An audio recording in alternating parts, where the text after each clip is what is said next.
Deixa eu apresentar meus companheiros de aventura. Era pro programa hoje ter começado um pouco mais cedo. A bola da Espanha não entrava no gol do Dibu Martínez e precisou de prorrogação a Espanha para vencer por 1-0. Tudo bem, ô Vitor Sérgio Rodrigues? Boa noite para você, meu amigo. A Espanha é bicampeã.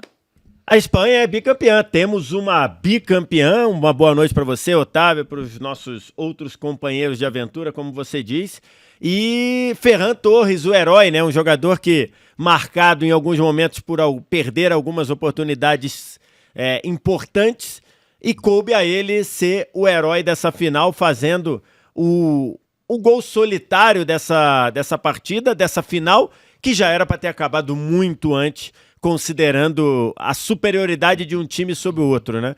A Espanha, a gente falou sobre isso, era a favorita, iria controlar o jogo, controlou, faltou colocar a bola naquele retângulo mais cedo, mas finalmente conseguiu, e é uma merecida campeã, bicampeã, né? Agora, bicampeã do mundo, só sobrou a Inglaterra com um título solitário.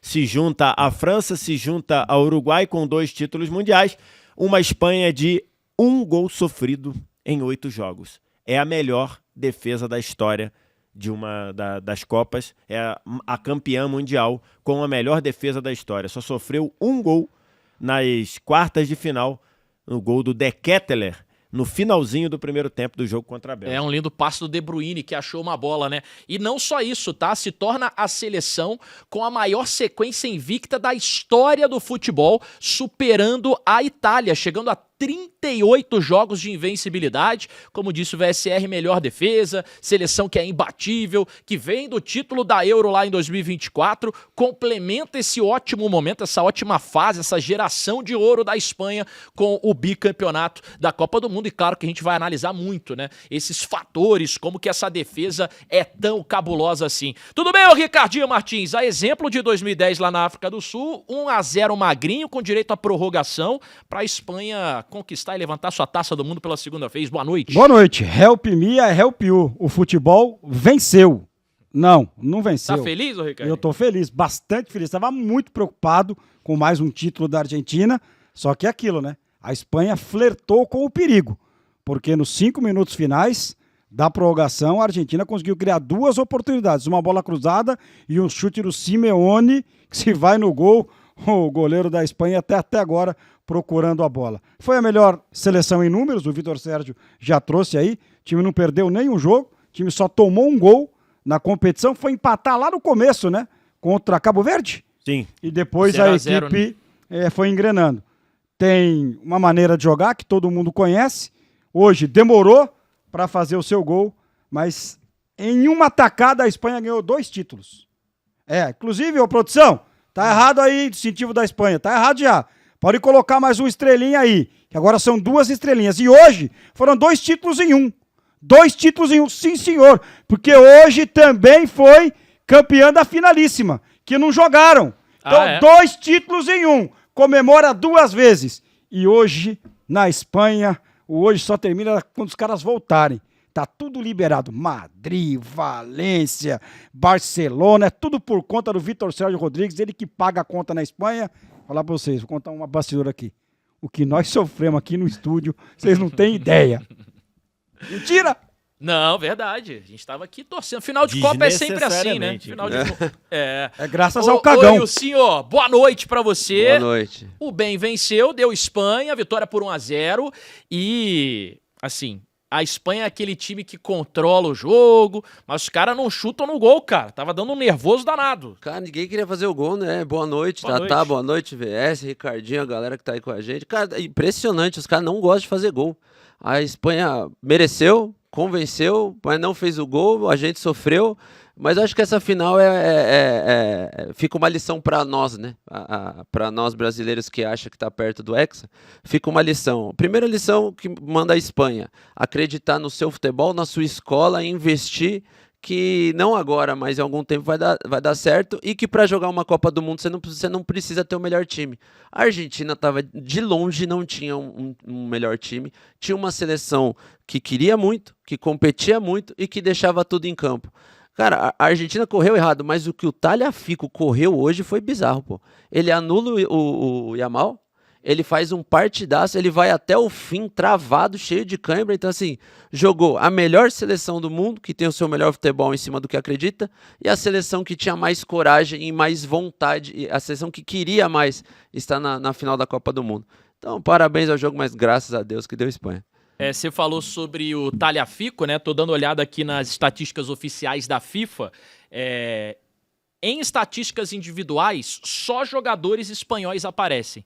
Em um único fator, em um único atributo, um argentino aparece e é o Tagliafico em turnovers forçados, né? Quando você força a perda da bola do adversário, ele tem 6 turnovers forçados no jogo. É o único argentino que apareceu em estatística individual, vencendo uma das estatísticas do jogo. A Espanha dominou o jogo por completo. A gente vai falar muito desse volume de jogo. Nós tivemos espanhol. um destaque, né, na Argentina, além do Tagliafico, jogou muita bola. O Dibu Martínez foi muito bem de novo, né? Ele faz uma defesa no comecinho do jogo com o pé espetacular. E a gente teve aí, acho que 412 chutes no gol da Espanha, né? Ele fez ali 2 ou 3 boas defesas. Há quem acha que ele possa ter falhado no gol. Para mim é um lance muito difícil, né? A bola tá saindo do goleiro. Se ele fica em cima da linha também não pegaria. E tem um detalhe que a gente vai depois mostrar e falar, né, Tatá? O homem jogou a Copa do Mundo com os dedos da mão quebrados, velho. Isso é surreal. Surreal. Você falou dos chutes a gol. A Espanha deu 20 chutes no total, 12 deles na meta do Dibu Martínez. A Argentina só deu 2 chutes a gol e esses chutes foram no finzinho do jogo, né? Aquele chute bloqueado do Messi lá no Merino e depois o do Giuliano Simeone que passa por cima. Alguma vez na tua vida desce 12 chutes no alvo? Tem que ter uma artilharia calibrada, viu? 12 chutes no gol, é muita coisa.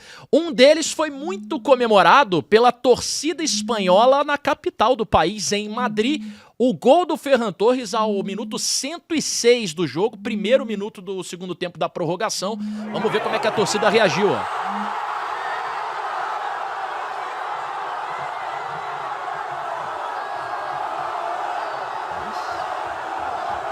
Não vê a rua, você não vê nada. Só gente. Essa é uma fanfest oficial da Copa lá em Madrid. Imagens da nossa Tati Mantovani. A Tati falou que tem toque de recolher lá, né? Tem um certo horário. Não sei se será que hoje vai estar? Acho que hoje ia ter uma permissão de ser um pouquinho mais tarde. Hoje não tem como, né? Hoje não tem como. Ah lá, os caras já acenderam o sinalizador. Ele pode. E tem mais uma, né? A noite chega na Europa, toque de 10 e pouco da noite, no horário de verão. Hoje ninguém dorme, hoje nas Espanha esquece. E essa região ali é a região onde Atlético e Real Madrid comemoram os títulos, né? Um comemora numa praça, o outro comemora numa outra praça. Então é a região ali onde normalmente já tem uma cultura futebolística de comemorar o título ali. E foi uma festa inacreditável, né? E aquela aflição, né, do gol que não vinha, de repente ser um outro enredo para a Argentina. Anulado, né? Que no final consegue fazer gol e tal. Tivemos um gol anulado, né, Otávio? Uma falta.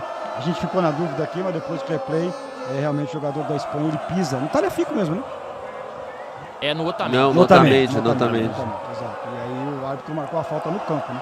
Nem precisou chamar o Varela. Falta do né? Ferran Torres. Né? Exato. E aí toda a festa do torcedor espanhol. Se tudo der certo, a gente vai ainda hoje ao vivo lá com a Tati para sentir um pouco mais do clima do torcedor em Madrid, e daqui a pouco a gente vai ver o outro lado também, né? O lado da decepção do torcedor argentino, sentindo o título escapar pelas mãos. Hoje não teve enredo que favorecesse a Argentina no final, né? E aí não tô falando de arbitragem, não, tô falando do enredo favorecer. Por pouco, tá? Por pouco. Porque eles tiveram 2 chances depois do... As únicas duas. A bola cruzada lá e o chute do Simeone. As únicas duas. Aí você não pode dar espaço pra Argentina, né? A gente viu contra a Inglaterra, né? Dá o espaço para a Argentina.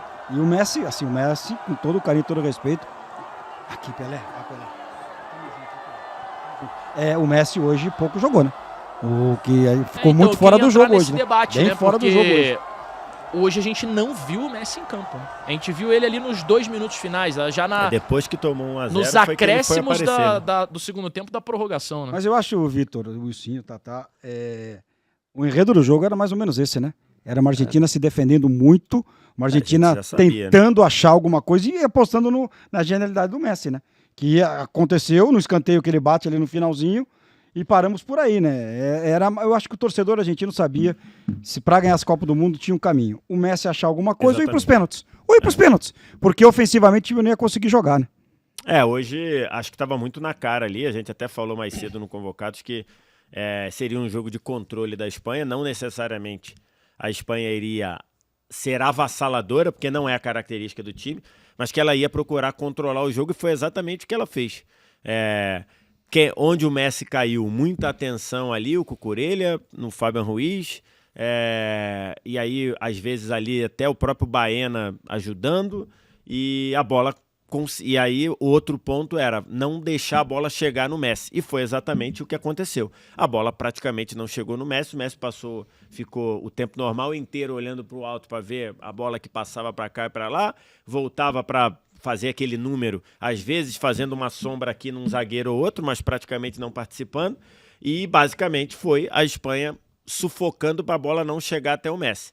E ao não chegar até o Messi, basicamente matou o time da Argentina, porque você tinha o Rodrigo De Paul sendo um operário, o Enzo Fernandes fazendo um jogo muito abaixo, o Nico, eu na ocasião não tiraria o Nico, acho que a saída do Nico para entrar no Paredes... Tem alguma explicação foi da uma escolha pelo do Nico? Scaloni hoje, né? Para começar ou para sair? Para começar. Eu acho que ele quis fazer o contrário do que ele fez contra a Inglaterra. Contra a Inglaterra ele botou alguém mais para ocupar o setor esquerdo e botou alguém de acelerar pelo lado direito, talvez preocupado com o lado esquerdo. Do Simeone contra a Inglaterra, preocupado com o lado esquerdo ali. Hoje foi ao contrário. Hoje ele botou o Nico para defender o Pedro Porro, porque o Pedro Porro é um lateral que apoia por dentro. Então ele falou, se eu deixar só o Enzo aqui, vai estourar no Yamal, no duelo Yamal e Tagliafico. Ele botou o Nico para proteger. Eu não teria tirado o Nico. Ele tirou o Nico para botar o Paredes por dentro e abriu o Enzo lá. E aí acho que o time foi perdendo ainda mais a capacidade de empurrar, de evitar ou amenizar a Espanha chegando. Tanto é que no segundo tempo, para mim, a Espanha ocupou ainda mais o campo. Ocupou ainda mais o campo de ataque. Territorialmente mais expansivo, né? O Messi foi conseguir fazer alguma coisa. Quando a Espanha fez 1-0, naturalmente recuou. E aí o Messi meteu 2 bolas, chutou a bola na cara do Merino, que foi uma das finalizações, e depois deu um passe muito bom pro lado direito, que não foi finalização, porque alguém cortou, mas o Senesi estava dentro da área para empurrar a bola pro gol. Lembrando que a Argentina teve um jogador expulso ainda nos 100 minutos de jogo. E bem expulso o Enzo. Eu falo 100 minutos amarelo. porque não é mais 90, viu, Tatá? Aliás, nos 4 quartos... Não, hoje foram 6 quartos de jogo hoje, né? Nos 6 quartos de jogo, a Espanha foi bem melhor nos 6, né? Já tá lá nas nossas redes sociais o banner, o pôster da Espanha bicampeã. Já pega, compartilha, coloca no story, manda nos grupos aí, porque a Espanha conquista o seu bicampeonato. A gente vai fazer um giro aqui também, tudo que está sendo postado nas nossas redes, que está viralizando na TNT Esportes. Vamos para Nova York agora? Vou chamar Marcelo Beckler aqui para nossa resenha, para o nosso bate-papo. Ele que conhece demais dessa seleção espanhola. E hoje, ô Beckler, essa Espanha fez o que faz de melhor, né? Foi puro suco de Espanha, controlando o jogo, meio campo, segurança, muito volume, e parecia que era questão de tempo para a Espanha conquistar o título, um merecido bicampeonato. Tudo bem, Beckler? Boa noite para você, boa tarde aí em Nova York. Tudo bem, um abraço para você, Otávio, para todo mundo. É verdade, foi mais Espanha do que nunca, né? É muito difícil jogar contra um time que não te deixa ter a bola, então o que a Espanha faz... Muitas vezes com a bola no pé, ela está atacando se der, mas ela também está se defendendo do que pode vir por aí do seu adversário. Eu acho que o jogo hoje ficou muito plano para a Espanha e assim, não ficou um jogo muito agressivo como ela pode ser, porque o Lamine fez um jogo muito ruim, não teve bem, e porque eu acho que a tensão da final também fez com que a Espanha evitasse qualquer passe mais difícil, complicado, que pudesse gerar um contra-ataque da Argentina.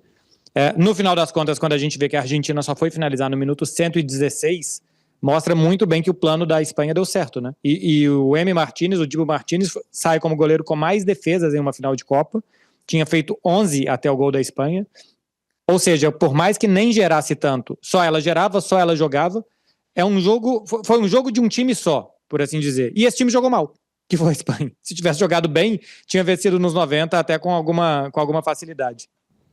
Vocês têm essa impressão também, que a Espanha jogou mal? Se ela tivesse jogado melhor, mesmo tendo o controle, tendo a influência que ela queria na partida, o volume e tal, alguns jogadores, e o Beckler lembrou bem, o Yamal, por exemplo, não fez um bom jogo, né? Acho que tomada de decisão talvez poderia ter sido um pouco melhor, principalmente ali na entrada, ao redor da área ali, né? Eles queriam, tinha passe ali que não tinha necessidade na marca do pênalti você fazer um pivô ou escorar para trás. Procura a melhor opção para bater e tenta fazer o gol, pô. Já tá dentro da área. O mais difícil eles conseguiam fazer. Quem tava torcendo ficava chuta, que era chuta. chegar em condição, isso.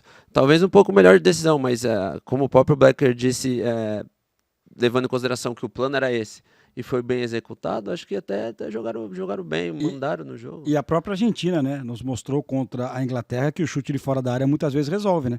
Porque ela teve a bola, ela cruzava a bola, teve chance, cabeçada do McAllister na trave, só que aí de fora da área ela acaba resolvendo. Acho que faltou um pouco mesmo da Espanha acreditar, né, no chute de fora da área para fazer o gol. Eu me lembro de um chute de fora da área na falta do Lamine Yamal.